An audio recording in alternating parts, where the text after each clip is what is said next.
So we're going to feel the fear and do it anyway and get our tax form submitted if we haven't already, and feel the fear and make changes in our life to continue to work to build a big life, even though that wolf is over our shoulder. Guys, today's content, loved this section on how whole is your whole life.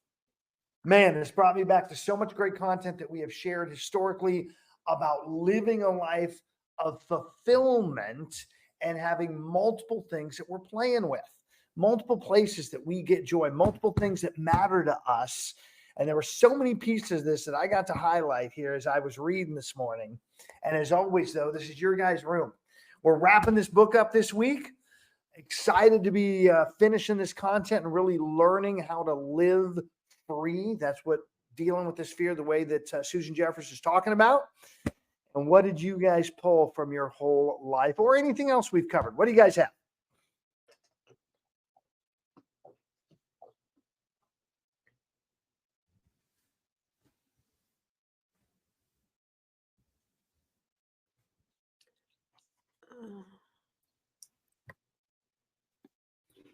I love it that we're all in the room together sharing all of this. I feel so much personal growth, even though I can't always see it right away. It is absolutely happening. And there's some magnificent people in this room. There are some absolutely magnificent folks in this room, and I get so much from you guys, Dorothy. Thank you for acknowledging that as well. What else did you guys pull from the content? This particular chapter really reminds me of something that we talked about often, and I've kind of forgotten the name of it, but it's the wheel. I think that's the name of it that Don first shared with me, I think, where life isn't just a one-spoke wheel, you know. It has a lot of pieces to it, and for it to be a very strong life, you've got to have more than one spoke in it. And I think for me, what she really underlined in here to really make it work were the magic duo, of course, and that's being 100% committed to every part of your life, not just one. I'm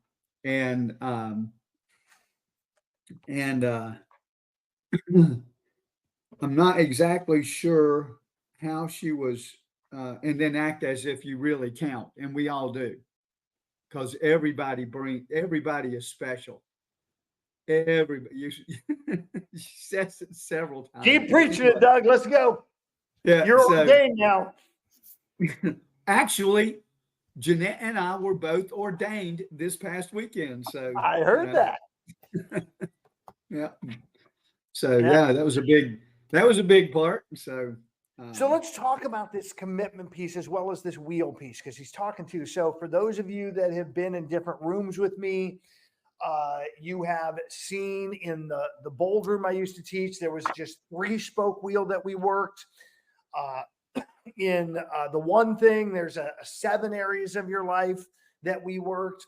And when Don brought success over to EXP, Success Enterprises, he was the lead of building that company. And we worked together to really build a 10-spoke wheel of life. Now, any one of them is fine. And in Susan's book, she's kind of using 9 areas. The reason we built it as a wheel is on each spoke, we'd have you rank yourself on a scale of 1 to 10. How are you doing in this area of your life? And it's a judgment-free, acknowledge where you are, just check it. And then that can give you some ideas on if you're really playing at the level you desire to play in that world. I also want to address this commitment piece, because a lot of us, when we hear the word committed, we hear 100% all in, and we hear 100% all in every day, all day, for the rest of our life until we're dead. And that's not really what we're looking at here, because your life is going to evolve. Your life is going to change. So as the Bible says, this too shall pass, whatever it is. So acknowledging that, and instead, as she puts in here, while you are there, while you are doing that, commit yourself 100%. Yep. One of my favorite examples that we have done multiple times as a family, and I love implementing it, when we are at family dinner, taking our cell phones and stacking them in the center of the table. So we're truly 100% committed, 100% there to be in conversation and communion with those people.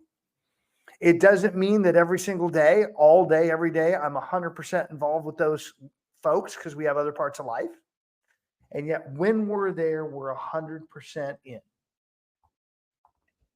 And then the other piece, one of the best ways to do this, one of the greatest tools, is to act as if you really count. I mean, what would it look like? How would you show up to something if you knew you really counted? In this room, know in my world, each and every one of you really count. If you knew you really counted, would the cameras be on for everybody?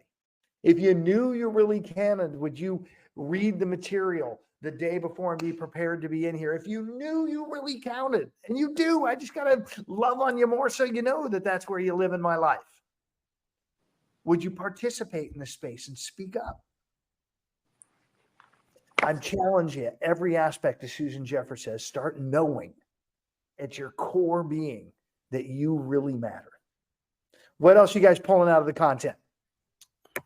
Coach, the success wheel, and also they point out that when you have contribution, hobby, leisure, family, alone time, personal growth, if you lose one of those, it's not as drastic if your whole life is your family, or if your whole life is your work. And then just missing one of the boxes is missing one of the 8 instead of just one. That was like a big thing also, to separate these things and not have just one thing your whole life. Yeah. It talked about this fear of loss, and if your whole life, and again, there's absolutely nothing wrong with that commitment of, in fact, I absolutely support it. A mom choosing stay at home, kids are going to be the focus, and she's going to do everything to make sure they have an incredible experience from the time they're born until they head off to college. Love that.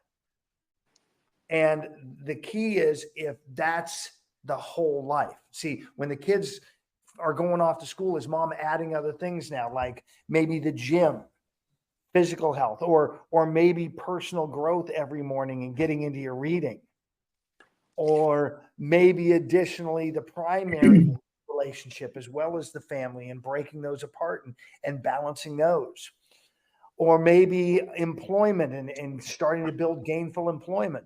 Having all those areas, when it finally comes time for the kids to head off to college, or even from college on, like we're dealing with, it's an easier transition when something does go away, because again, this too shall pass.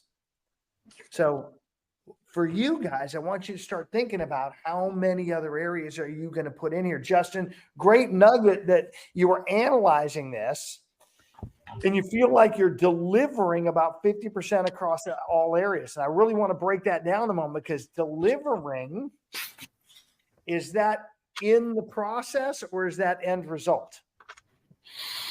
I think that would be in the process. Like I'm showing up like about 50% of the guy I'm put here to be.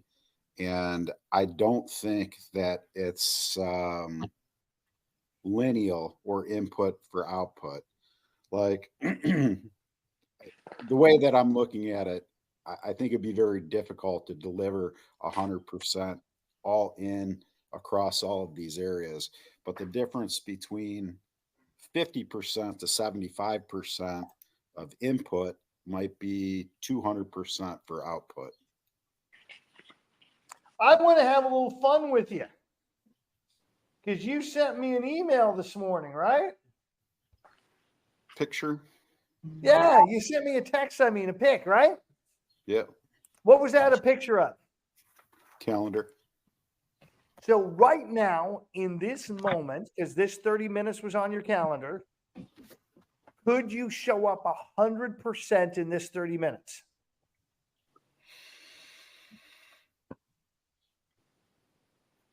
Maybe. Just depends how you define it. I mean, I'm physically here, and if I stay for another 16 minutes, I suppose you could say that I was 100% here in this moment. Now, if my dog walks by and farts, or my phone rings again and I look at it, to me, that's some reduction from being 100% here, plugged in and on task.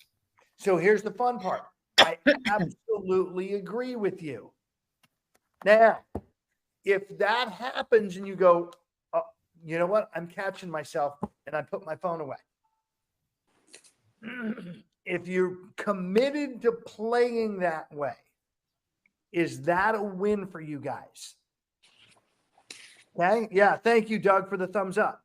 The key is it goes back to the gap in the game now. From Justin's perspective, and again, the language I'm reading as well as the language I'm hearing, if I make a mistake, I'm no longer worthy. Versus, I'm going to make mistakes, and I acknowledge that. This 100% mark it's attainable, and yet it's a rarity. And it's not all the time. By the way, do I show up here and do I play 100% all in every single time, Justin? Caesar, I didn't ask you to shake your head no. And yet we know that's the truth. Let's give ourselves some grace. Am I still doing better? And I really want some honesty here. Am I still doing better as a leader in showing up almost every single day? Some days I miss. In providing this room for the last 3 years? Am I still doing better than most of the leaders in this company? Yes. 100. No question. I am continuing to strive for the best I can be. I continue to fall short, thanks to the grace of God that I was created human. And I'm still making great headway celebrating those gains with you guys. And I want you to do the same. What else you pulling out of the content? Hey, Russ, just to tag along what you said, this whole morning is a result of growing and getting better. Think about what we were doing a couple years ago. I mean, we were kind of like ebbing and flowing, and people were coming in. There wasn't as much excitement. Then we started reading books, and it is a game changer, I think, for everybody that's on here, because it's just growth. I don't know about for anybody else on this call, but for me, reading the number of books that we've covered and listening to the authors and having a dialogue about it and be able to quote, call each other out and say, are you gap thinking or are you gain thinking? Right. Yep. You know, all of that. I think that's just totally awesome. So that's just my 2 cents. Well, Even changing our language. Change it. What was that, Doug? It's even changing our language. Well, that's how you know you're growing. When the words you use evolve, you're growing between the years. Okay? Just recognize that. And this weekend, I spent multiple days in a room on spirituality with some very, very big thinkers, some very, very big performers. And it was amazing to just analyze and watch how differently they spoke and how differently they showed up. That there was nothing, it was so interesting for me. The people that played smaller in that room were still holding back authenticity. And the people that were playing big were just, here I am. This is how I am. I know I'm screwed up, and I know I'm going to be working on this space better than I already am. Yet they were just totally themselves. And I really want to, as we wrap up this book this week, get you guys just putting down this baggage like we always talk about. That's really what we're doing through this field of fear is just putting down the story that gets in your head that stops you from doing it. So what else in here? Because there's some great stuff. I think, Ross, that goes back to what it says on page 94, that the most important thing is for you to be your own best friend and not to put yourself down. And you're not a failure if you don't make it. You're a success because you try, and you have to acknowledge the pain, because it's very important to acknowledge that and not be in denial of things, and acknowledge your fears and push through it. Um, it's it's important to not be afraid of the fear. I guess no, don't be afraid of the fear, and don't be so hard on yourself. Like, I think we are our worst enemies. We put ourselves down all the time. You don't believe in ourselves. Like, you're like, we are harder on ourselves than other people. Like, other people see things on us that we don't. Like, we're always constantly seeing the failures of the things that we think we're not doing perfect like other people. And when you talk to other people, they see so many good things about us. I'm like, oh, really? That's what you think about me? Yeah. Like, oh, gosh. Okay. Alessandra, and this is for Alessandra, yet it's for all of you. If a friend talked to you like your drunk monkey talks to you, how long would they be your friend? Not long. You'd be kicking them out of your house. Well, I'm telling you, kick them out of your head. Mm-hmm. Yeah. Let's quiet that little chirper down. And by doing the work we've been doing in this room, that's exactly what's happening. And What that else goes do you guys back to be around positive people. Surround yourself with people that will help you grow. Like, I'm going back to page 162. This says you must become what you want to attract. So, and you have to surround those people that's more like what you want to be, or that they are where you want to be, and they're positive. Yep. Absolutely. All right. Who else? Thank you, Alessandra. Who else? I got something to add or spark the memory from our prior trainings coach when we used to tape that little piece of paper on her back and go around and write things, I guess, anonymously, because you don't know who was writing on your back. And then seeing that paper and then reading all those comments also made you feel like you're like, oh my gosh, it opened up your eyes of how other people see you and like your insecurities and things like that somewhat go away. Secondly, Justin, I also want to bring up from our past book on automatic habits, where it's not, you're not going to go from like 50 to 75 or 50 to 100. It's like that chunking where you're going to go 50 to 51 to 55, right? And you continue to make it better. Just an example of, I want to get to the gym earlier and earlier. So now I'm going to sleep earlier and then getting up and doing my things. And then all of a sudden I'm here where before I sometimes was in the gym, and it's just a chunking, and I'm continuing to make it earlier and earlier, but I didn't make it from one day to the next. Same that we talked about the gym as well, maybe going a few times a day. Now it's more of a routine and a habit. And then lastly, from our prior chapter on page 116, where it says just to put a sign, so what, I'll handle it. That has helped my mind. And just for example, like the bathtub got clogged. I'm like, oh, usually it'd be like such a big deal, but I was like, so what, I'll handle it. So those little nuggets is what I feel is so important. And if we can get a little nugget out of these books, just one nugget off the book, I think it'll help us tremendously. It has, at least in myself. So just want to share that with you guys. Awesome, man. Great stuff, Caesar. Great stuff. Who else? Thank you. Thank you for sharing that, Caesar. And thank you guys for commenting that you can change your view. And I think I am just not changing it in the settings of meeting, like changing it in life to, like gamify it. Whether it's a Rubik's Cube or tic-tac-toe or looking at, 8 other people besides myself, instead of seeing myself as this whole box. I think it's great. So one other thing I took away from the content in the old book, it's on page 143, contribution in the way I am using it means being exactly where you are, looking around, seeing what needs to be done and doing it. Yeah, that's so obvious, but I never really thought about contribution that way. I thought of it more as giving a specific thing to a specific person, not just giving of myself to what needs to be given to. Amen. Great nuggets, Justin. Thank you. Who else?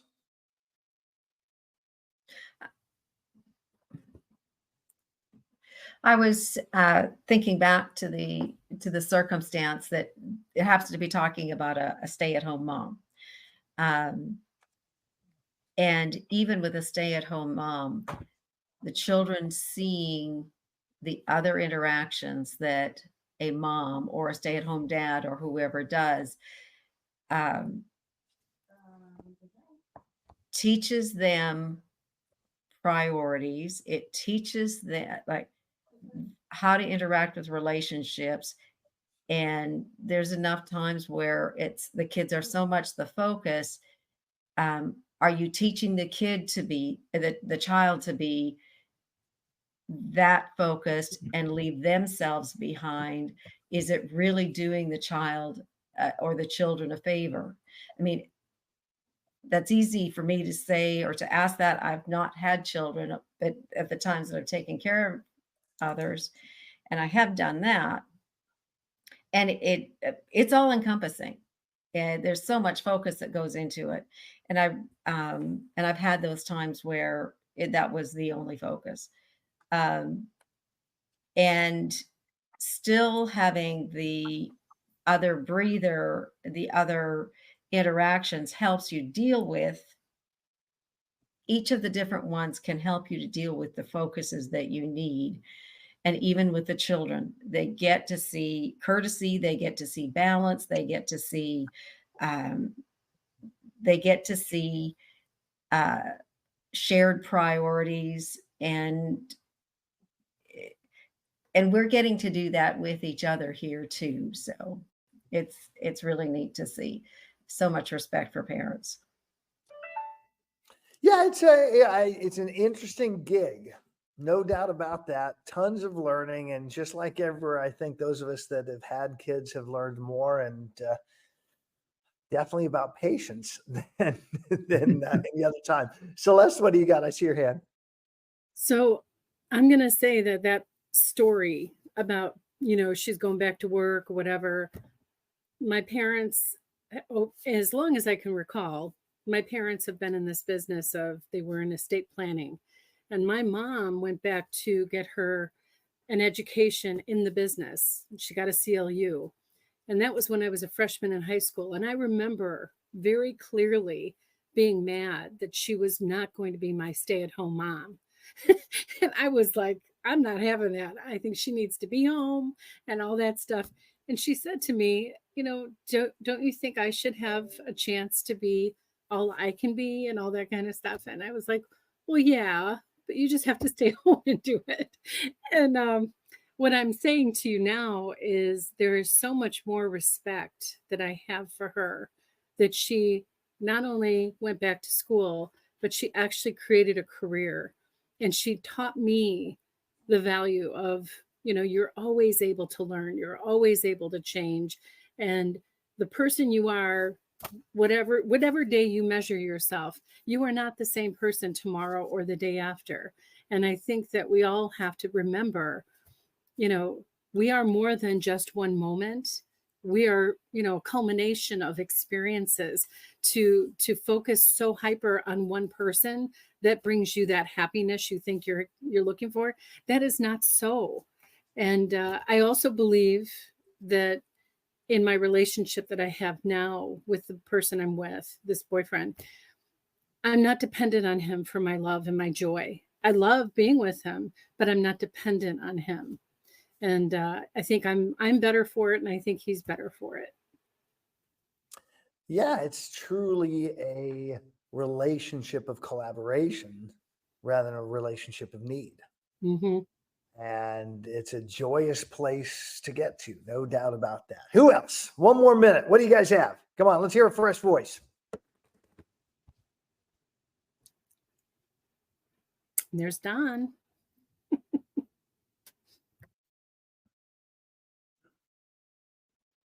He's the Gene Frederick of technology today. Did you call on me? I had the volume down while I was shifting into my office for a call. Celeste actually did, yes. And then I said you were the Gene Frederick of technology as you were pushing buttons, figuring it out. What do you got to close us, John? Don't get down on yourself. Other people will do it for free. That is an awesome line. Say that again so people can write that down. Don't get down on yourself. Other people will do it for free. That is awesome.